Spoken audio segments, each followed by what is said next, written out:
माया बहिर्भूतं यथा निद्रया यः साक्षात् कुरुते प्रबोध समये स्वात्मानमेवाप्ययं तस्मै श्री गुरुमूर्तये नमः श्री दक्षिणामूर्तये।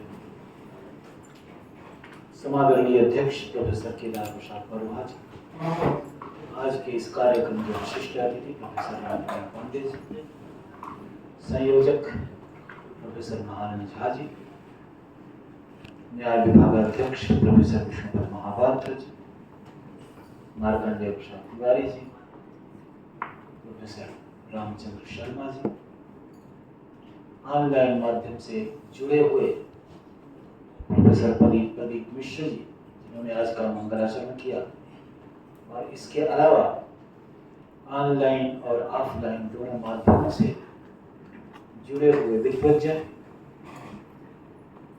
शोध छात्र और अन्य प्रतिभागी।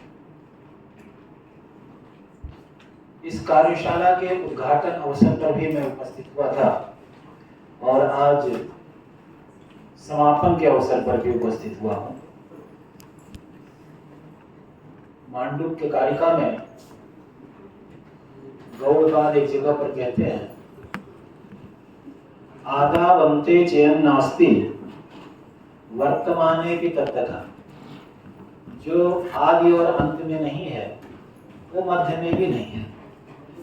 तो मैं भले ही मध्य में नहीं रहा, वैसे तो मैं मध्य में भी आया था, तो इसलिए एक तरह से मेरी वृत्तिता यहाँ पर व्याप्य वृत्तिता हो गई है, और उस व्याप्य वृत्तिता के माध्यम से आप सबसे संवाद करने का अवसर प्राप्त हुआ।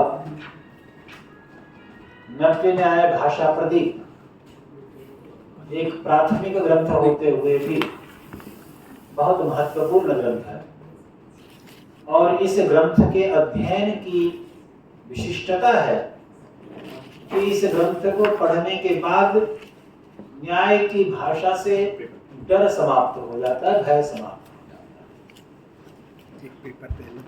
है। अन्यथा अनेक लोग तो न्याय की भाषा को सुनकर के ही भयभीत होने लगते हैं और न्याय को पढ़ने से भागने लगते हैं।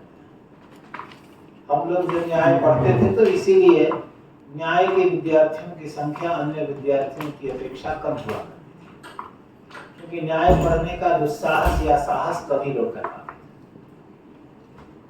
लेकिन इस तरह के ग्रंथों का अध्ययन अध्यापन करा देने के बाद मुझे आशा है कि न्याय के प्रति जो भय है वो समाप्त हो जाएगा, और न्याय की भाषा में लिखे गए जो न्याय के ग्रंथ हैं उन पर, और न्याय की भाषा में लिखे हुए जो अन्य ग्रंथ हैं, अन्य शास्त्रों के ग्रंथ हैं, उन ग्रंथों को भी पढ़ने में रुचि बढ़ेगी। क्योंकि अभी जैसे कि प्रोफेसर रामपूजन पांडे जी बता रहे थे, तर्क श्रमो न कुरुते किमिहोपकारम। तर्क में किया हुआ श्रम कौन सा उपकार नहीं करता, यानी सब उपकार करता है, क्योंकि उसके द्वारा शास्त्रांतरों में, दूसरे शास्त्रों में भी अभ्यास करने की क्षमता होती है। क्योंकि तर्क का उपयोग आपको अन्य शास्त्रों में भी करना ही करना होता है। और नव्य न्याय भाषा प्रदीप, जो कि नव्य न्याय की भाषा से आपको परिचित कराता है, तो नव्य न्याय की भाषा से परिचित हो जाने के बाद नव्य न्याय के ग्रंथों को पढ़ने में और अन्य शास्त्रों को भी पढ़ने में आपकी रुचि बढ़ेगी। मैं ये तो नहीं कहता, क्योंकि यह कहना दुस्साहस होगा कि नव्य न्याय की भाषा को पढ़ लेने पर, समझ लेने पर व्यक्ति स्वयं ही नव्य न्याय के प्रौढ़ ग्रंथों को समझने में सक्षम हो जाएगा। लेकिन यह अवश्य है कि अन्य ग्रंथों को पढ़ने में उसको सहायता अवश्य मिलेगी। आचार्यों के पास बैठ करके या अन्य माध्यमों से जब उसको पढ़ने का प्रयास करेगा तो उसका काम आसान जरूर हो जाएगा। अभी इस कार्यक्रम को सुनते हुए मैंने एक श्लोक लिखा, तो मैंने सोचा कि आपको मैं सुनाऊं, और उसी को बोल करके मैं अपनी बात को समाप्त करूंगा, अपनी वाणी को विश्राम दूंगा क्योंकि वैसे भी मैं काफ़ी ज़्यादा बोल चुका हूँ, क्योंकि उद्घाटन में भी बोला और उसके बाद व्याख्यान भी दिए थे। अभी अधिक बोलने का समय भी नहीं है, 1 घंटे का समय था और उसमें से तकरीबन 1 घंटा पूरा ही होने वाला है, तो काल का अतिक्रम भी हो रहा है।